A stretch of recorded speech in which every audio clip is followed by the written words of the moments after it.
Hi, my name's Sandy. I'm with the Dwight Foster Public Library. We got a big delivery of books this week, and Shelby's busy cataloging those, and I was perusing the shelves, and it's really like Christmas when we get these deliveries of new books that we've ordered, and there are so many that I want to read and so little time. I thought I'd share some of the nonfiction ones that grabbed my attention. This one is Craft Your Own Happy by Becky May Ford, and it has 25 craft projects, and they're sorted by your mood, your state of mind, and she believes in self-care, and a great way to relax is by doing something with your hands. And there's lots of step-by-step instructions. Looks like things I have in the house. There's embroidery, paper crafts, just a number of things that I look forward to trying. So this might be interesting for you and your family. Looks like things you could do with your kids if you like, or just for yourself. So that's something to check into. Here's one by an author I really enjoy, Malcolm Gladwell's new book, The Bomber Mafia.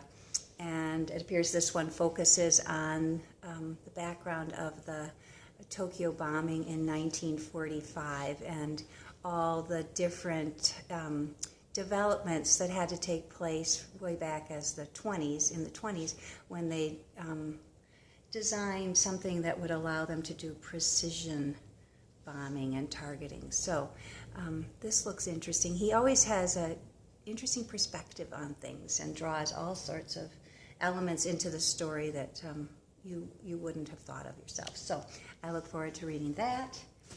Another nonfiction title that looked really interesting to me is The Third Pole. And The Third Pole is written by Mark Sinnott. And Mark was drawn into a mystery of two climbers that went missing in 1924 when they were attempting to climb to the peak of the world, the Mount Everest. And they were last seen 800 feet shy of the summit. And so this is one of the climbers. George Mallory was in fact found in 1999, but his partner, Sandy Irvine, was never found, and Sandy was known to have a camera. And Mark heard from Kodak that film could potentially be viable still, and he wanted to see if he could solve this mystery and maybe rewrite history with that knowledge. So this looks really fascinating. Mark is a professional climber, filmer, writer, so the reviews of this looked really great.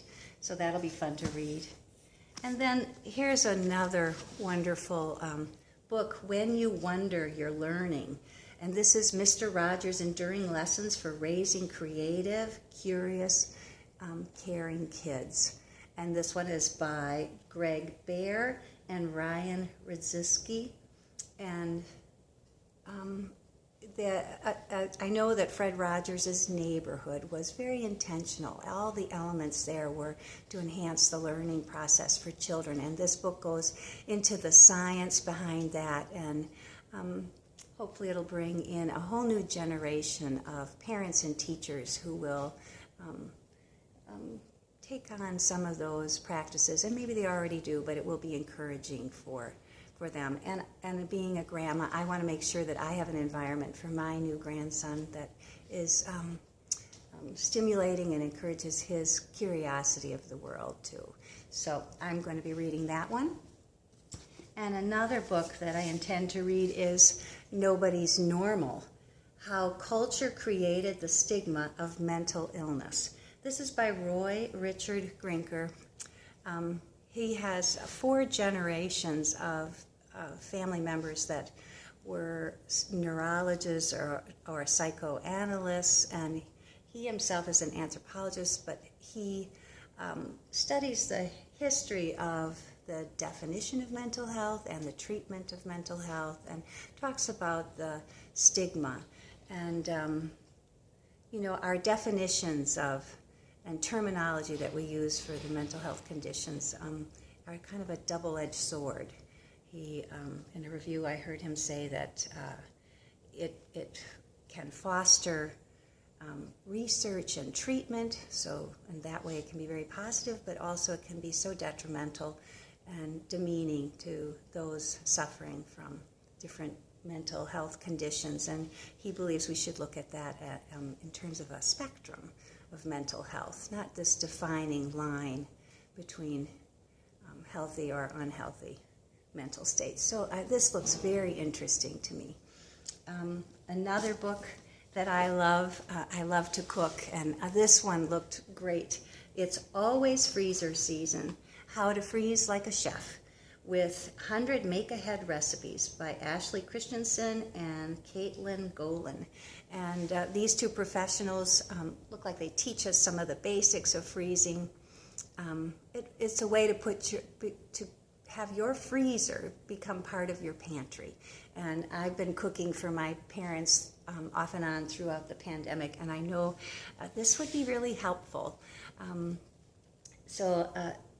I hope to try some of these things. I need to make some room in my freezer to do so, but it has different instructions on how to freeze it, what you freeze it in, how long it can stay in the freezer, and just different ways to speed up that cooking process. So this should be a lot of fun.